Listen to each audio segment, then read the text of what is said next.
हिसाब से जो है ना मैंने सोचा था कि कहानी है उस तरफ से मुंबई 3 मतलब बॉम्बे 3, अब मुंबई तो अब होगा, जबकि कहानी है तो बॉम्बे ही था। बॉम्बे 3 एक मशहूर और जो है दिलचस्प और बिजनेसमैन और जहाँ से शुरुआत हुई अंडरवर्ल्ड की उसका नाम जो है बॉम्बे 3 है। और आई थिंक राइट नाम जो है टाइटल पिक्चर का सबसे पहला टाइटल जो है एक होना चाहिए जो पिक्चर के ऊपर जाए और लोगों को समझने में जो है टाइम ना लगे। तो ये क्लियर कट है और क्लियर टाइटल है जो स्टोरी पे जाता है। और मुझे लगता है जिस हिसाब से ये पोस्टर अपना प्रोमोज भी दिखाए जो शॉर्ट 30-40 सेकंड का जो है दिखाया वो एकदम एक्यूरेट है और बहुत अच्छा है। ये तो शुरुआत है, ये तो फिल्म है नहीं, ये तो आपके सामने प्रेजेंट करने का एक तरीका है। लेकिन जब ये बनेगी और जिस तरह से जो है राइटर जो है अपनी कलम से इसको जो है सींचेगा और डायरेक्टर बैठी हैं यहाँ पे जिन्होंने अनुभव है इनको पास, और जो सबसे बड़ा अनुभव होता है डायरेक्टर के लिए कि जो कहानी वो सिलेक्ट करता है उस कहानी को जो है ना उसके अंदर होनी चाहिए, ताकि सोच जो है ना उनकी होनी चाहिए, माहौल होना चाहिए। और जिस माहौल में ये रहती हैं और जिस माहौल को देखा है इन्होंने बचपन से, तो मुझे लगता है ये इनके लिए केक वॉक है जो एक अच्छी तरह से जो है फिल्म को प्रेजेंट करेगी और दुनिया के सामने लाएगी कि ऐसी भी चीज़ जो है जो आज तक लोगों ने नहीं दिखाई वो इन्होंने दिखा दी। सर उसको देख के आपको आपका भी बचपना याद आया क्या? कुछ है बचपन ये है कि जिस तरह से इसकी सोच है, इतनी एज में जो है इतना सोचना और फिल्म के बारे में सोचना, कैरेक्टर्स के बारे में सोचना, कहानी के बारे में सोचना, कहानी के बारे में सोचना और उसको देख के मतलब जो माहौल इसने देखा है, माहौल को वो गलत तरीके से अपनी पर्सनल लाइफ में भी ले सकता था, लेकिन उस मोहल्ले में रहने के बावजूद इसने इसको कहानी में एक आर्ट के हिसाब से जो है सामने लाने की कोशिश की, जो सराहनीय है बहुत। क्योंकि एक बच्चा जिस तरह से मिट्टी का होता है, जिस तरह से उससे सिखाओ, जिस हिसाब से मोल्ड करो, उस हिसाब से जो ना जिस तरह से मिट्टी का घड़ा बनता है, जो शेप लाना हो ला जाओ। इस घड़े में जो है वो बात है, इस मिट्टी उसने इनकी परिवार ने जो है ना उसको ऐसा सींचा है जो इसकी सोच जो है ना राइट ट्रैक पे जा रही है और राइट ट्रैक पे काम कर रही है। तो इस बच्चे को जो है ना पूरी क्रेडिट ये है कि जिस तरह से माँ बाप की परवरिश इस बच्चे को मिली है उस तरह से वो आगे बढ़ रहा है। सर भविष्य नजर आता है मुझे तो भविष्य जो है जो काम करना जानता है या काम के बारे में सोचता है उसका भविष्य ही भविष्य होता है। भविष्य इंसान खुद बनाता है, बाकी परमात्मा के ऊपर छोड़ देना चाहिए, क्योंकि नसीब और सोच दोनों एक साथ चलती है और दोनों का साथ मिल जाए तो आदमी अपना नसीब खुद बना सकता है अगर मेहनत करे तो। स्टोरी आप जो बना रहे हैं, सरकार ने काफी पाबंदी ला चुकी है, अगर कुछ रुकावटें आती है तो उसको आप कैसे हैंडल करेंगे? किस चीज़ की रुकावट डाली है? बॉम्बे नंबर 3 क्राइम पे स्टोरी चल रही है, तो आई डोंट थिंक कि ऐसा कोई सेंसरशिप में कोई रूल है। टाइटल पे जो है बॉम्बे 3 जो है 95 तक जो है बॉम्बे टाइटल था। महाराष्ट्र की नोटिफिकेशन है बॉम्बे को मुंबई करना, सेंट्रल की नहीं है। आज मद्रास को चेन्नई कर दिया, लेकिन मद्रास आज भी लोग बोलते हैं। अगर पुरानी फिल्म बनाएंगे तो मद्रास कैफे आई थी, बॉम्बे में आई थी बॉम्बे वेलवेट, तो मैं ही चेयरमैन था उस वक्त, मैंने ही मतलब बॉम्बे वेलवेट पास की थी। तो ऐसे बॉम्बे में कोई ऐसी टाइटल की कोई वो है नहीं, क्योंकि ये 95 के पहले की स्टोरी है। एक सामाजिक संदेश है ये। शाहबाज जी से पूछना चाहूंगा कि ये आपके जीवन के ऊपर कहानी है, तो आपको क्यों आया कि मेरे ऊपर ये फिल्म बनाई जाए? मुझे नहीं आया, मेरे बेटे ने मुझे मोटिवेट किया कि डैड अब आप ये पिक्चर बनाएंगे तो इसका टाइटल क्या होना चाहिए। पहले तो हम बहुत टाइटल के अंदर कस्टमर्स किए, लास्ट में हमने टाइटल को चेंज किया कि मुंबई नंबर 3 रखे। और ये 80% रियल स्टोरी है जो मेरे लाइफ से गुजरी है पूरी, इसके अंदर कोई वो नहीं है, एक एक जो स्टेप है वो रियल है। तो अंडरवर्ल्ड से क्या नाता आपको, जो इसमें अंडरवर्ल्ड आपने लिखा है कि तो अंडरवर्ल्ड पिक्चर देखने में बता देंगे ना, अभी बता के पूरी पिक्चर थोड़ी दिखा रहे। उस एरिया में रह रहे हैं, वहाँ से एरिया में ये उस पिक्चर की टाइम शुरुआत है। उस टाइम की क्या हुआ था, उस टाइम की वोटिंग की हालत क्या थी, उस टाइम के नेता लोग का क्या रवैया था अंडरवर्ल्ड के साथ में। क्योंकि उस टाइम पे उस जगह पे हम कहीं ना कहीं 16 साल की एज के थे, तो हमको ऐसा लगता था कि हम भी भाई बने, तो भाई लोग के आगे बाजू में खड़े रहते थे, तो उनका सब हाव भाव हम लोग देखते थे, क्या होता था, कौन नेता आ रहा है, क्या बात कर रहे नेताओं से, नेता लोग को कैसा भगाते थे। और वोटिंग कैसा ही थी, वो भी बैलेट पेपर की जो वोटिंग थी वो हमने दिखाएंगे इसके अंदर, जो कि मेरे सामने गुजरी और उसके अंदर मैं कहीं ना कहीं उसका एक पार्ट का हिस्सा दिया हूँ मैं। आपको डर नहीं लग रहा कि इस तरह की फिल्म बना के आपको प्रेशर आएगा ऊपर से? क्या का डरना, जहाँ से अंडरवर्ल्ड में जन्म लिया वहाँ से हम नहीं जन्म लिए, उसी में क्या डरना है। इस विषय पर फिल्म बनाने का कैसे शख्स ने जो आपको बताया, तो कैसे आपको जहन में आया कि बनाना चाहिए, अच्छी बात है क्या? पहले इसने गली गाइस एक प्रोग्राम बनाया रियलिटी शो, तो इसकी हिम्मत देख के ये पिक्चर में अगर आना चाह बोला तो बोला यस। आप और भी स्टार इसमें रखने वाले हैं? अभी स्टार कास्ट को मैं ओपन नहीं करूंगा, स्टार कास्ट इसके लिए ओपन करूंगी कि सेंसिटिव पिक्चर है, अगर किसी स्टार को मैं धमकी आए तो मेरा आधी पिक्चर छोड़ के भाग गया तो मैं कहाँ जाऊंगा। तो इसके लिए स्टार कास्ट मेरा कोई ओपन नहीं होगा, डायरेक्ट इसका ट्रेलर रिलीज होगा, उसके अंदर सब स्टार कास्ट आपको नजर आ जाएंगे। लेकिन स्टार होंगे? हाँ स्टार होंगे। प्रिया जी, कब से इस फिल्म की शूटिंग आप स्टार्ट कर रही हैं, जी, हमारे दर्शकों को बताइए। शूटिंग तो स्टार्ट है इसकी ना, अगले साल रिलीज भी रहेगी इसी टाइम पे, दिवाली के टाइम पे अगले साल रिलीज रहेगी, और सर का आशीर्वाद रहा तो उस रिलीजिंग में सर खुद खड़े रहेंगे। तो जिस तरह से ये अंडरवर्ल्ड की कहानी आप उठा रही हैं, तो आप ये मुंबई सर ये एक मैसेज है, ये मैसेज है लोगों को ये मैसेज है कि वहाँ रहने वाले लोग सिर्फ खराब नहीं रहते, आज वहाँ डर है आदमी को। हमारे एरिया क्या वो हाल है कि हम किसी को पिज्जा डिलीवर करने बोले ना, अगर हमारे बेटे को पिज्जा खाने का तो पिज्जे के लिए डिलीवर करते हो, इससे लिख के आता कि ये blacklist area. No, the area is blacklisted. यहाँ पे मतलब लोग अच्छे आप अच्छे वहाँ खड़े रहते रह के आप पिज्जा मंगाओ नहीं लाके देंगे, क्योंकि लोग वहाँ पे हमारे बहुत एरिया में अच्छे ऐसा कुछ है नहीं, हमारे एरिया एकदम क्लियर है।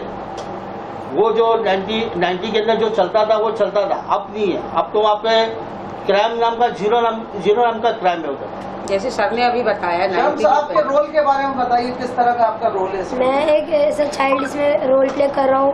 मैं वहाँ पे ना एक छोटे बच्चे का रोल प्ले कर रहा हूँ, जिसमें मैं क्रिकेट खेलूंगा और मेरे डैड के पास्ट को लेके चलूंगा।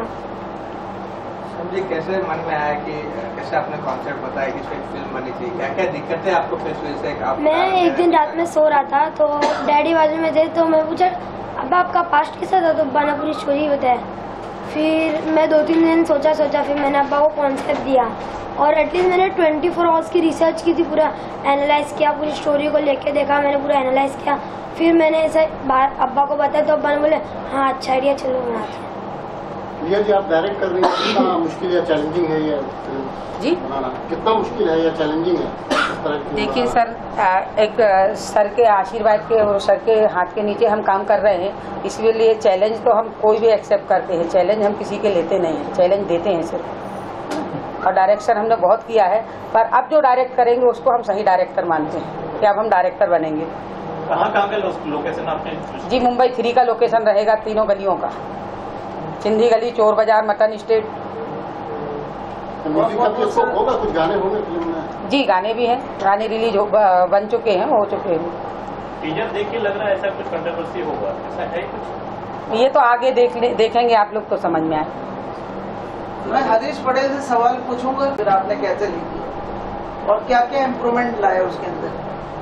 देखो, जनरली लोग सोचते हैं कि मुंबई 3 इस जगह की कहानी है, कुछ उसमें क्राइम होगा, कुछ उसमें कंट्रोवर्सी होगी, कुछ ऐसा होगा, कुछ वैसा होगा, लेकिन कहानी को कहने का एक अंदाज होता है और उसका एक बैकड्रॉप होता है। ये जो पिक्चर हम बना रहे हैं, तो शम्स ने अपने पिताजी को बताया और प्रिया जी ने और शहबाज भाई ने और शम्स ने जो मुझे कहानी सुना, तो कहानी इटसेल्फ इतनी इंटरेस्टिंग थी, उसके अंदर इतना रियल ड्रामा था, सारा कुछ रियल स्टोरी थी कि अपनी लाइफ की जर्नी थी कि एक ऐसी जगह में, एक ऐसी बदनाम गली में, जहाँ का नाम लो तो वहाँ पे सारे गैंगस्टर, या क्राइम का ही लोग सबसे पहले उसको जोड़ते हैं, उस जगह पर किसी एक व्यक्ति के संघर्ष की कहानी और उसके संघर्ष में उसको आई तकलीफ की कहानी, उस तकलीफ में वो कैसे जीता है, कैसे झेलता है, उससे कैसे बाहर निकलता है और कैसे अपने परिवार को लेके चलता है। क्योंकि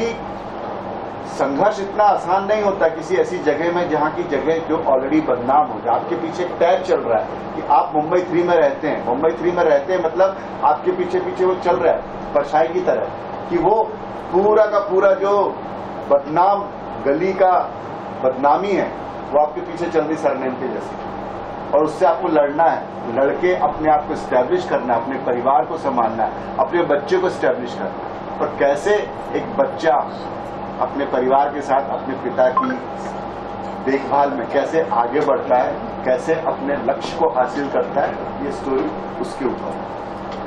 बनता हुआ कमल का फूल है, जो निचोड़ यही है कि कीचड़ से कैसे बाहर निकल के कमल के फूल की तरह खिलता है। बीजेपी का मत समझिएगा लेकिन ये जो है इस मोड़ ये है कि हालात जो है ना इंसान को कितना मजबूर करती है और वो मजबूरी से कैसे बाहर निकलता है।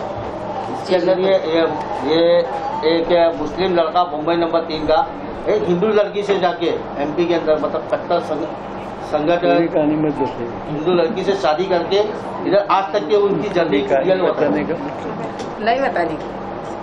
रिद्धिमा जी, आपका क्या रोल है इस फिल्म के अंदर? क्या कहानी सुनाई गई है आपको? देखिए, मैं अभी यहाँ आप मुझसे कंट्रोवर्सी वाला क्वेश्चन पूछ रहे हो। अभी थोड़े टाइम पहले कहा गया था कि बहुत सारी चीजें रिवील नहीं करनी है, तो मैं कहानी तो ऑलमोस्ट हम सबको समझ आ गई, बहुत क्लियर है। आप सब इसे कंट्रोवर्सी की तरफ से नेगेटिव पार्ट से देख रहे हो और मैं इसे पॉजिटिव पार्ट से देख रही हूँ कि एक बच्चा कैसे उस चीज से स्ट्रगल करके आगे बढ़ा है अपनी जिंदगी में, उसने कैसे चीजों को अचीव किया है। और हम हमेशा रोते रहते हैं ना, हमारे पास ये नहीं है, वो नहीं है, ये नहीं है। बहुत सारे लोग इस लाइफ में ऐसे भी हैं जिनके पास कुछ भी नहीं है और उन्होंने बहुत कुछ हासिल किया है। तो ये उसका एक छोटा सा मतलब 3 और वैसे किसी की जिंदगी को आप 3 घंटे में नहीं दिखा सकते हो, तो उसने अपनी पूरी जिंदगी, इवन अपने माँ बाप की जिंदगी को भी उस 3 घंटों के फ्रेम में उतारा है। तो हमें बहुत कुछ सीखने को मिलेगा। तो हम इसका नेगेटिव ना देख के यहाँ से प्लस पॉइंट लें कि कैसे जिंदगी में आगे बढ़ सकते हैं और कैसे अपने चीजों से मतलब फाइट करके हम आगे जा सकते हैं। क्यों आप बीती की कहानी है। कंट्रोवर्सी तब होती है जब एक मौला जिसकी जो है इर्द गिर्द जो है ना कहीं भी आपको जो है ना पॉजिटिवनेस नहीं मिलती। हर इंसान जो दूसरा भी है उसको नेगेटिव देखता है। जिस तरह से इन्होंने बताया कि पिज़्ज़ा, आज भी पिज़्ज़ा वाला लेके पिज़्ज़ा नहीं आ रहा, वो ये बीते हुए ज़माने हो गए, 40 साल हो गए, लेकिन आज भी पिज़्ज़ा वाले को डर लगता है कि इस मोहल्ले में नहीं जाना। तो अगर आप जो है ना जो 2 लोग देखते हैं फिल्मों से कोई सीखता तो नहीं है, जो माहौल होता है उसको फिल्म पर्दे पे लाया जाता है। एक आईने की तरह जो ना सामने लाना है। अब उसमें किसको कितना समझ में आता है वो ऑडियंस जो है अगर ये मजबूत होती है पकड़ने में कि आपकी जो सच्चाई जो है आपके दिमाग में बैठती है, तो ये लोगों को डर नहीं लगेगा, वरना जो डर है वो कायम ही रहेगा।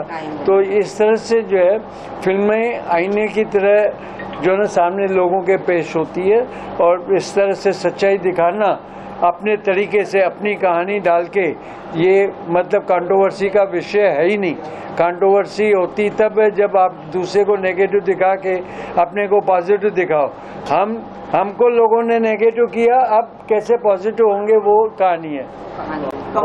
बहुत सारे पहलुओं पे लोगों ने अपना बयान दिया, लेकिन मैं ये कहना चाहूँगा कि ये फिल्म के माध्यम से समाज को एक संदेश पहुँचने वाला है और ऐसा तगड़ा संदेश पहुँचेगा कि आपने कभी सोचा नहीं होगा कि ये ऐसा भी होता है।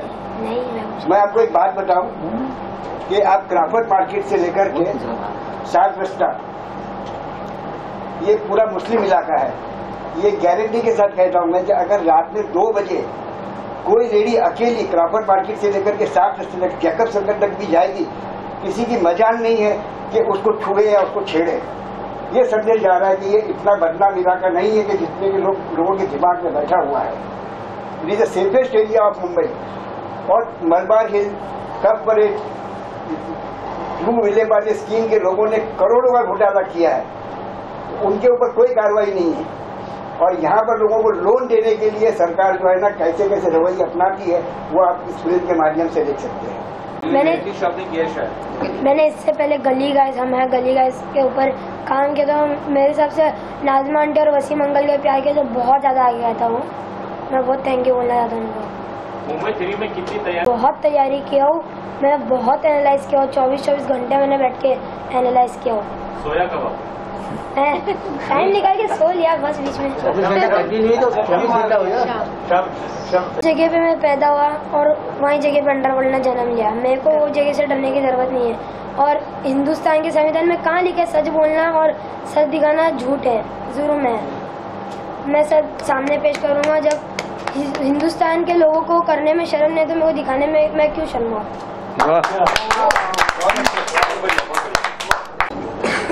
अनारी इज बैक जो है, जिस तरह से मैं अपने पिछले जैसे कहा कि मेरे बहुत सारे न्यू कमर्स को लेके मैंने फिल्में बनाई है। एक और न्यू कमर को लेके अपना नवाब खान और मिशिका चौरसिया मिथुन चक्रवर्ती के साथ अनीता राज के साथ फिल्म बनाई है, जो आप पर्दे पे 24 नवंबर को आएगी। इट्स ए रोमांटिक इमोशनल और जो इसके अंदर एक भाईचारा इंसानियत का जो मैसेज है उसके अंदर कि आज जिस तरह से माहौल जो है देश में ख़राब चल रहा है और किस तरह से एक पोजीशन जो है जानबूझ के किस तरह से हिंदू मुस्लिम किए जा रहे हैं। तो ये पिक्चर में मेरा मिथुन चक्रवर्ती जो है एक पॉजिटिव कैरेक्टर प्ले कर रहा है, जो मुस्लिम कैरेक्टर प्ले कर रहा है, जिसके अंदर मतलब एक बाप का रोल अदा कर रहा है, जो एक हिंदू लड़के का को अपनी बेटे की तरह मानता है और उस बेटे को जो है ना जो ज़रूरत है उसकी ज़रूरतें पूरी करता है, जो उसको भी नहीं मालूम पड़ती है कि मेरा बाप जो है पढ़ रहा है। ये रिलेशनशिप और एक हिंदू मुस्लिम की जो दोस्ती, एक प्यार, एक मोहब्बत जो आज हमें दिखने को है बहुत, लेकिन दिखाते कम, मतलब उसको भड़काते ज़्यादा। तो ये एक तरीके से मैंने मतलब जो है इस फिल्म को बनाया। 25 साल पहले मैंने एक फिल्म बनाई थी बाई बाई, जो इसी महीने में 14 नवंबर को, आज उसका जो है 14 नवंबर को 25 साल पूरे हुए। वो भी ब्रदरहुड पे पिक्चर थी। दोनों हीरो, एक हिंदू था एक मुस्लिम था, और दोनों का जो है रिलेशनशिप जो है ना एक भाईचारे का था। जिस तरह से मतलब एक कौमी सॉन्ग भी था, आँखें जिसकी मंदिर मस्जिद दिल गुरुद्वारा है, ये देश हमारा है, ये देश हमारा है। उस तरह से 25 साल के बाद मेरी वही उसी महीने में मतलब एक हफ्ते बाद मतलब हिंदू मुस्लिम के भाईचारे और इंसानियत के नाते के एक फिल्म रिलीज होने जा रही है, जो आज ज़रूरत है, जो एक डर पैदा किया गया है मुस्लिम कौम में कि भैया आपको जो है ना इस तरह से जो है ना हम हिंदू राज्य बनाएंगे, वो कम से कम एक रिलेशन देख के उन चीज़ों से हटके, परे हटके एक फिल्म में आईना बन के लोग देखें और उसको अपना प्यार दे, और इसमें लगे कि भी आज भी फिल्म इंडस्ट्री जो है ऐसी फिल्में नहीं बनाती जिसमें सिर्फ जो है मुस्लिम कैरेक्टर को नेगेटिव दिखा दो। मोस्टली क्या हो रहा है कि फिल्म के ज़रिए हर मुस्लिम को जो है टेररिस्ट माना जाता है, जिस तरह से प्रोजेक्ट किया जाता है कि ये हर मुस्लिम जो है ना टेररिस्ट है। और शाहरुख खान ने इस पर पिक्चर भी बनाई थी, मैं टेररिस्ट नहीं हूँ। तो मतलब जो है एक इमेज जो है ना एक जो प्रोजेक्ट किया गया उस इमेज को तोड़ने के लिए ये फिल्म की जो कहानी है वो एक अनारी इज बैक, जो एक सीधे साधे ऑनेस्ट आदमी की कहानी है, जिसको साथ दे रहा है मिथुन चक्रवर्ती एज ए मुस्लिम अबू जान। Thank you.